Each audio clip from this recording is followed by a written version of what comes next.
dan apa kabar Anda? Senang sekali saya Putri Utami kembali menyapa Anda di Ambon hari ini, edisi Kamis 1 Mei 2025. Selama beberapa menit ke depan, sejumlah informasi terupdate dari Maluku akan kami hadirkan ke hadapan Anda. Kita mulai dengan berita pertama. Tiba di kota Ambon, para pemain Garuda Muda Indonesia disambut hangat pelukan orang tua. Suasana haru dan sukacita menyelimuti Bandara Patimura Ambon Rabu 30 April 2025 saat para pemain tim pelajar U16 Garuda Muda Indonesia tiba sekitar pukul 15.10 waktu Indonesia Timur. Kedatangan para pahlawan muda ini disambut meriah oleh ratusan pendukung yang telah setia menunggu di pintu kedatangan. Pemandangan hangat terlihat jelas saat para pemain yang baru saja menjuarai Kuala Lumpur Cup 2025 ini bertatap muka dengan orang tua mereka. Pelukan hangat dan air mata bahagia tak terbendung, menyiratkan kerinduan dan kebanggaan yang mendalam. Momen haru ini diabadikan dalam sesi foto bersama antara para pemain dan orang tua mereka. Para pemain Garuda Muda tampak gagah mengenakan seragam jaket hitam lengkap dengan medali emas yang terkalung di leher mereka. Di tangan mereka terangkat tinggi Piala Kemenangan Kuala Lumpur Cup 2025, bukti nyata perjuangan dan kerja keras mereka di kancah internasional. Kapten tim Garuda Muda Indonesia Rizky Payapo mengungkapkan rasa senang dan bangganya atas pencapaian ini. Ia juga menyampaikan pesan harapannya agar sepak bola di Maluku semakin maju ke depannya. Sementara itu pelatih Vincent Tenine menjelaskan bahwa rombongan yang tiba di Ambon hari ini berjumlah 10 orang, terdiri dari beberapa pemain, ofisial, dan dirinya sendiri. Mengenai target ke depan, Vincent Tenine mengungkapkan ambisi untuk berpartisipasi dalam Singapura Cup tahun depan. Keberhasilan tim pelajar U16 Garuda Muda Indonesia yang diperkuat talenta-talenta belia pilihan dari Maluku menjuarai turnamen bergengsi Kuala Lumpur Cup 2025 di Malaysia ini tentu menjadi kebanggaan tersendiri bagi masyarakat Maluku dan Indonesia secara keseluruhan. Prestasi ini diharapkan dapat menjadi motivasi bagi perkembangan sepak bola usia muda di daerah ini.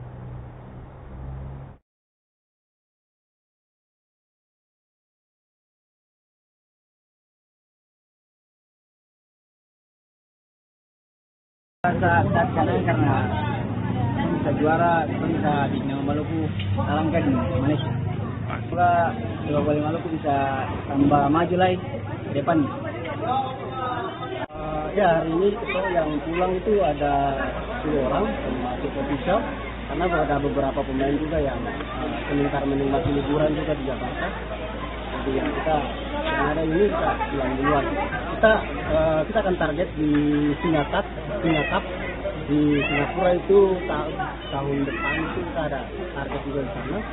Tapi sebelum itu kita akan nanti seleksi ulang lagi siapa-siapa yang bisa untuk kita dorong untuk bermain di sana.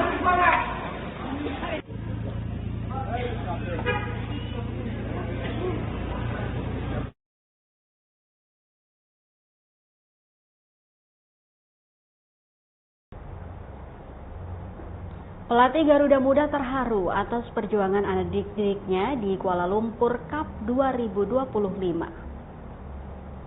Kebanggaan dan haru bercampur aduk dalam diri Vincent Tenine, pelatih tim pelajar U16 Garuda Muda Indonesia, atas keberhasilan anak didiknya menjuarai Kuala Lumpur Cup 2025 di Malaysia.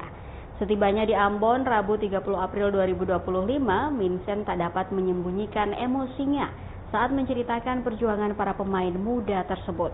Dengan suara bergetar, Vincent mengungkapkan rasa kekagumannya terhadap semangat juang dan kualitas yang ditunjukkan oleh para pemain yang sebagian besar berasal dari latar belakang yang sederhana.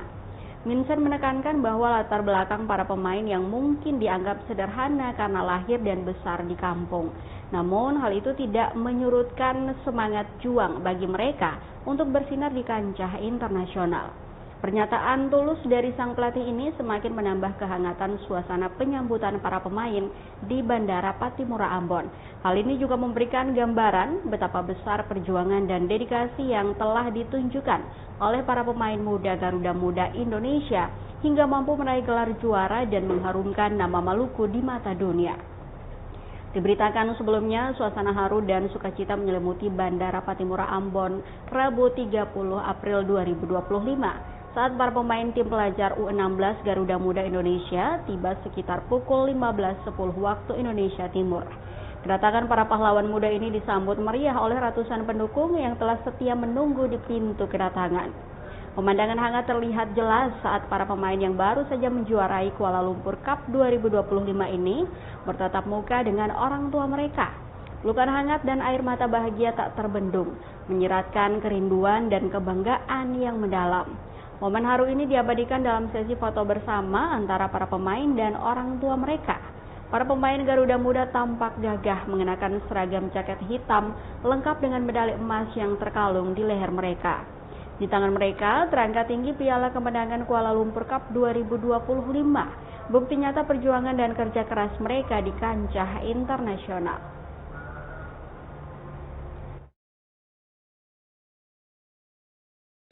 Saya sehari anak-anak bisa menunjukkan kemampuan mereka di ajang internasional seperti itu.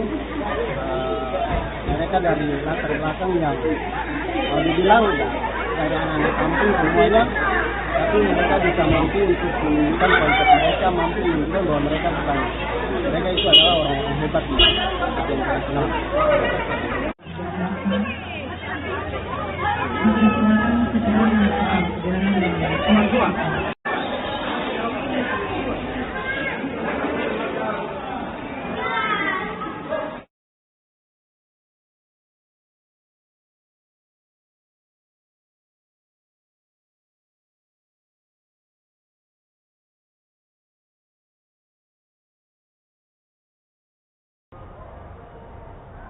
Dari Kota Ambon kita ke Maluku Tengah, Tribuners, pasca ditertibkan, jalanan Pasar Binaya Masohi nampak teratur.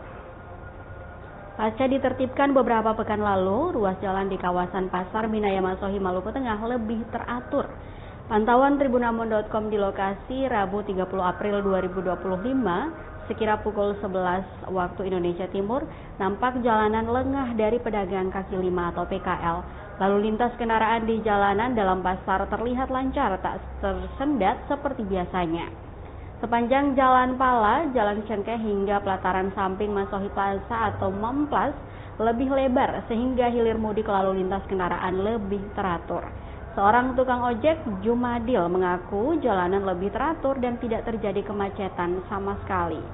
Lanjut dikatakan saat ini jalanan sudah tidak sesempit dulu, yang membuat mobil dan motor bisa berlalu lalang dengan tertib. Sementara itu penjual bumbu dapur Sumina mengaku telah menata lapaknya sesuai dengan regulasi penertiban dari Disperindak. Selain itu ia juga rutin membayar retribusi pasar pelataran senilai 2.000 per hari dan retribusi sampah harian 2.000 per harinya.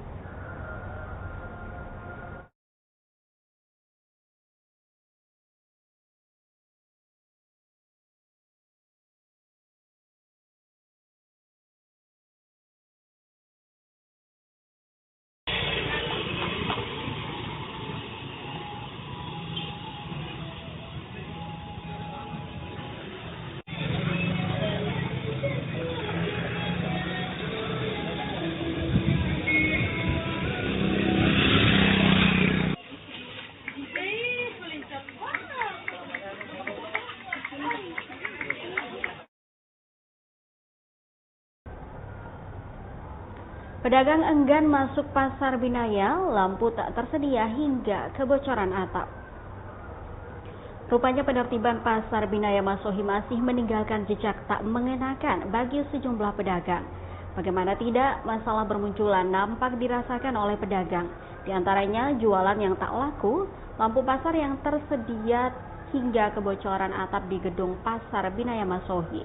Pantauan tribunambon.com Rabu 30 April 2025, sekira pukul 11.20 waktu Indonesia Timur nampak sejumlah lapak masih kosong. Sementara kondisi fisik pasar terlihat memprihatinkan. Plafon atap alami kerusakan, beberapa titik kebocoran menganga di langit-langit bangunan, hingga kerusakan pada beberapa tegel lantai bangunan. Salah satu pedagang yang ditemui tribunambon.com mengaku dagangannya tidak laris sedari pagi. Ia juga protes lantaran masih ada pedagang yang berjualan di pelataran pasar, namun tidak ditertibkan. Pedagang yang masih berjualan di pelataran pasar enggan masuk karena sudah terlanjur bayar sewa ke pihak kedua.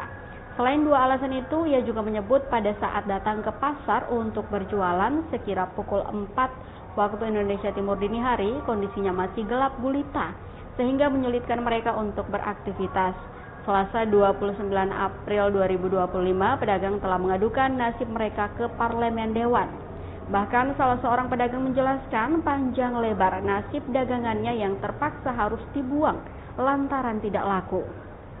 Di hadapan Parlemen Dewan, ia menceritakan kondisi gelap gulita di dalam pasar sekira pukul 4 pagi saat mereka tiba.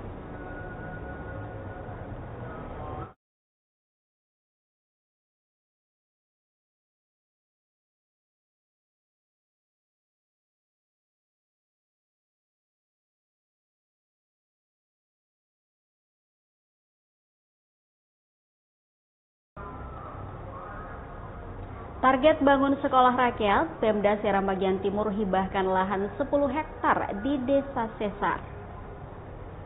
Pemerintah Kabupaten Seram bagian Timur atau SBT terus berkoordinasi dengan pemerintah pusat terkait pembangunan sekolah rakyat di SBT. Tak main-main, lahan seluas 10 hektar telah dihibahkan pemerintah setempat agar program tersebut bisa terrealisasi di periode pertama kepemimpinannya. Hal itu disampaikan langsung Wakil Bupati Kabupaten Seram bagian Timur atau SBT Muhammad Miftatuh Harumare Watimena saat diwawancarai awak media di ruang kerjanya Rabu 30 April 2025. Ia mengaku sebelumnya telah menyediakan lahan seluas 5 hektar untuk lokasi pembangunan, namun tidak menjadi prioritas Kementerian Sosial. Wabu pun memastikan terus mengawal program tersebut dengan harapan terrealisasi tahun ini.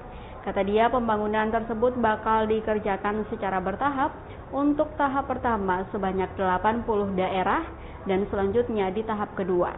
Dirinya berharap kehadiran sekolah tersebut nantinya bisa membantu setiap keluarga di Kabupaten SBT, khususnya bagi keluarga miskin.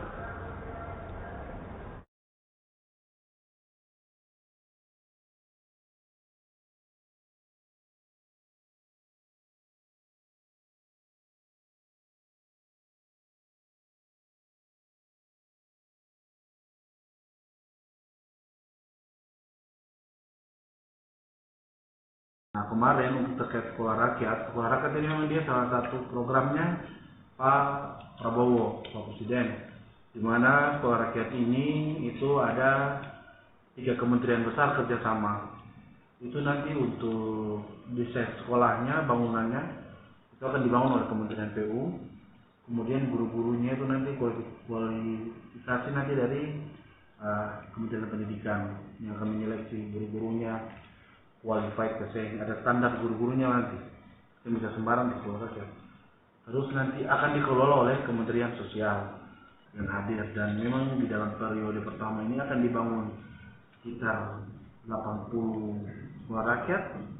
Terus itu nanti ada di 80 daerah ya, nanti ada gelombang berikutnya juga. Nah, ketemu nanti SBT insya Allah kita akan dorong untuk masuk di 2 periode pertama ini.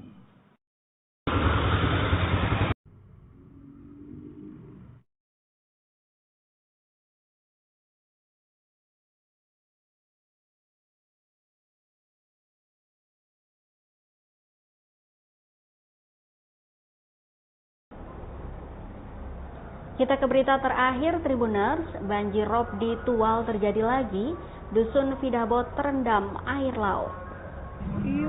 Banjir rob kembali merendam Dusun Fidabot, Desa Tual, Kecamatan Dula Selatan, Kota Tual, Provinsi Maluku, Rabu 30 April 2025. Pantauan tribunambon.com pukul 16.34 waktu Indonesia Timur, akses jalan masuk terendam air kurang lebih setinggi mata kaki orang dewasa. Banjir rob juga mengepung sejumlah rumah di kawasan itu. Sementara nampak kendaraan roda 2 hilir mudik tanpa ada rasa khawatir kerusakan pada kendaraan imbas dari air laut yang naik tersebut. Salah satu warga Vidabot, Jumiati, asal Sulawesi Selatan yang diwawancarai tribunambon.com mengatakan, banjir rob terjadi semenjak Senin lalu. Menurutnya, biasanya ketinggian air mencapai betis orang dewasa, sehingga beberapa rumah di dekat laut harus mengungsi sementara ke rumah tetangga. Banjir ini lanjutnya sudah berlangsung kesekian kalinya, jadi bukan hal baru lagi bagi masyarakat Vidabot.